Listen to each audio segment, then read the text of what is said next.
Olá, então, vamos falar primeiro sobre financiamento. Eu vou focar aqui no financiamento para pessoas que trabalham como empregados, porque eu nunca trabalhei como self-employed aqui na Inglaterra, então eu tenho pouco conhecimento e experiência quando o assunto é aprovação de crédito para self-employed, tá ok?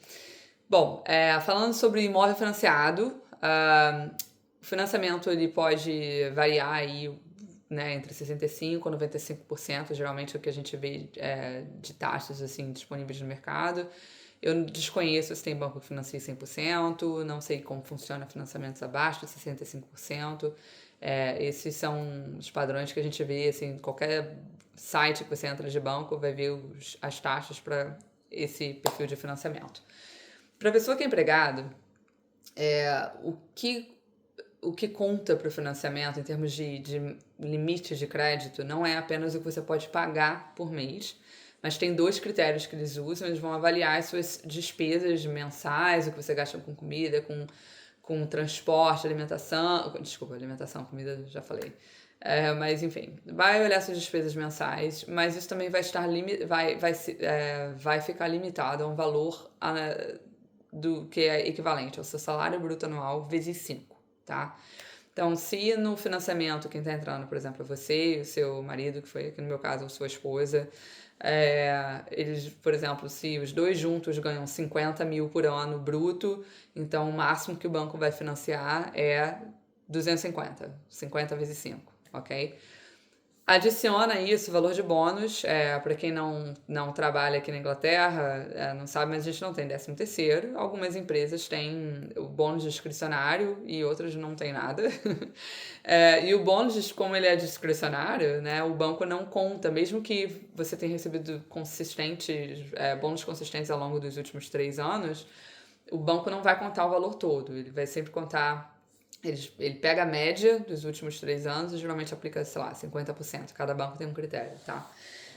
Então, esse é o limite do que o banco vai financiar para você, e aí disso ainda é abatido, por exemplo, dívidas. Se você tem balance transfer, se tem saldo para pagar no cartão, se tem um empréstimo ou financiamento de veículos, vai ser abatido desse limite de crédito que eles te dariam.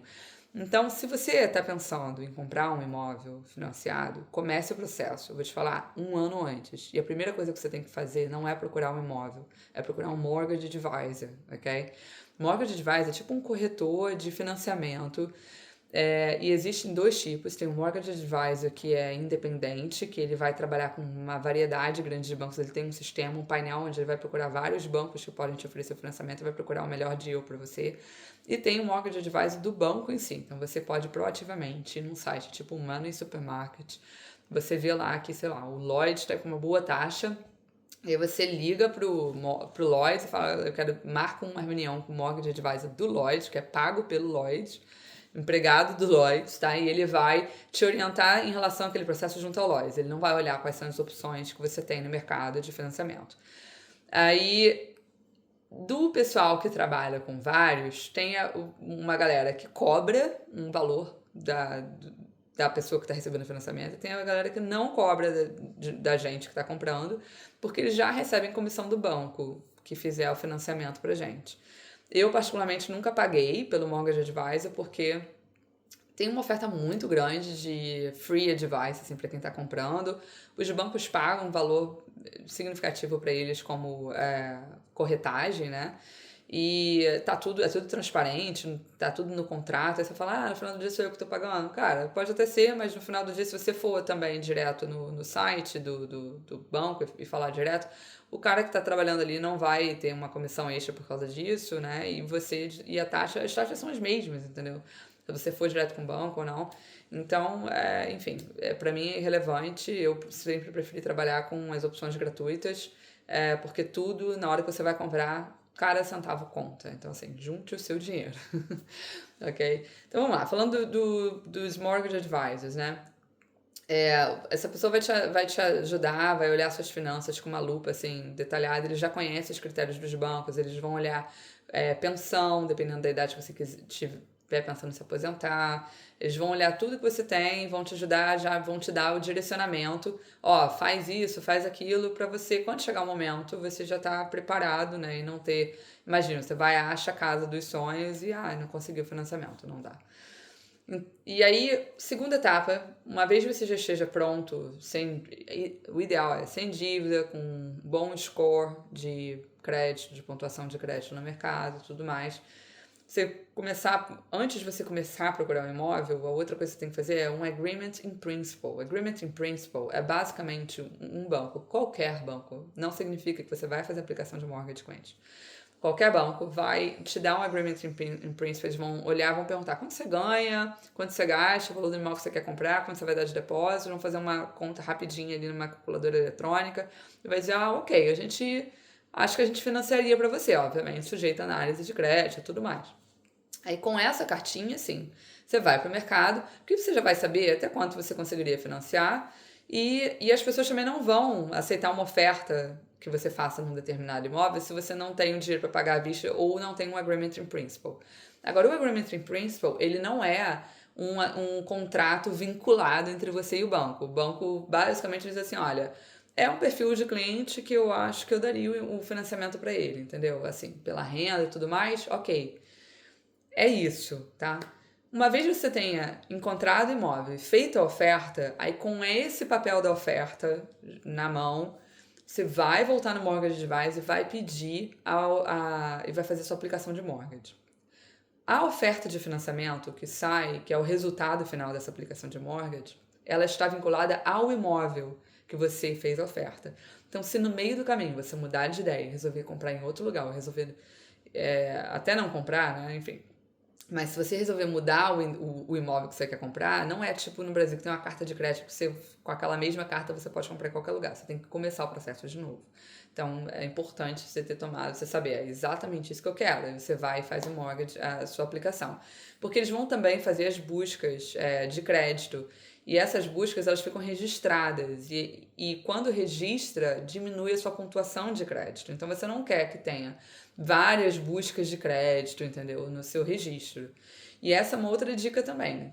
Porque dos 6 meses, um ano antes de você começar o processo de compra, é importante você olhar isso. Até para você parar, tipo, não abre conta em bancos novos, não faz aplicação de crédito nova, porque tudo isso impacta na sua pontuação de crédito, vai ficar registrado lá no seu crédito e impacta na sua aplicação de mortgage, tá? Enfim, e aí depois que você recebe essa mortgage offer, ela sim é vinculativa. Então o banco se compromete a te dar, a menos que a sua situação mude financeira, tipo, se endividou naquele período e tal, não pode, tá bom? Depois que a mortgage offer sair, fica ali, ó, pianinho, não gasta nada, não faça crédito, não abra contas novas, ok? Fica ali pianinho. Mas ele se compromete de te emprestar aquele valor por aquela taxa, entendeu? Então, se a taxa no mercado flutuar, porque, sei lá, o mundo enlouqueceu e a taxa subiu, foi lá nas alturas, a sua taxa é aquela que está no contrato. E um outro ponto relevante é, como a taxa é aquela que está no contrato, significa também que se as taxas de juros, né, no país baixarem, você ainda vai pagar aquela taxa alta, a menos que você proativamente vá para o seu mortgage advisor e fale, atualizou a taxa, o banco agora também está cobrando menos, atualiza a minha oferta. Aí eles vão fazer uma nova, um refresh, né, da oferta, e vai sair, ela vai ter novamente validade de 6 meses, tá? Então essa oferta vale por 6 meses, é o período que você tem para poder comprar o imóvel, para concluir o processo de compra do imóvel. Obviamente, se você financiar, quanto mais você financia do imóvel, né? Quanto menor o seu depósito, maior a taxa de juros. Maior o depósito, menor a taxa de juros. Dicas para você ficar atento. Primeiro, tem banco que cobra taxa administrativa, que eles chamam de FII. O FII, geralmente, quando eles cobram FII, eles geralmente vão oferecer uma taxa de juros mais baixa, porque eles vão cobrar, sei lá, 1.000 libras, 250 libras, cada banco tem uma taxa de FII. E eles dão a opção de você pagar o FII à vista ou de você incluir no financiamento. A minha dica é inclua no financiamento, porque depois eu vou fazer um vídeo explicando o processo de compra, você vai entender o que eu tô falando, mas pode dar errado no meio do caminho o processo de compra. por 500 razões diferentes. E se der errado e você tiver optado por pagar à vista, a maioria dos bancos vai pedir o pagamento dessa taxa no ato que você está fazendo a aplicação. E alguns bancos não reembolsam, essa taxa não reembolsável. Se for reembolsável, aí beleza, vale até a pena você pagar antes para não pagar juros também em cima dela, se você obviamente tiver o dinheiro. Mas para o caso de não ser reembolsável, não vale a pena, entendeu? Então eu não faria pagamento à vista só por causa disso. Se alguma coisa der errada no processo, você não perde esse dinheiro também. Outra dica importante, fica atento. Por exemplo, cashback offer, tem banco que oferece, se você fechar o deal com a gente vai te dar tanto de volta. Aí no primeiro mês depois que você faz o financiamento, entra um dinheiro na sua conta, ou esse dinheiro pode ser abatido do seu mortgage. E também existem bancos que fazem ofertas para imóveis que têm uma eficiência de energia A ou B. Às vezes ou a taxa de juros vai ser menor, ou eles vão oferecer um cashback. Enfim, são essas aí as opções, tá? Então, fica atento nessas dicas aí e depois eu vou voltar aqui falando de mais pontos sobre compra de imóveis e venda de imóveis e tudo mais, porque, pô, dá trabalho pra caramba, mas, enfim, é a nossa casa própria, né? Então, vale a pena, tá bom? Boa noite, um abraço.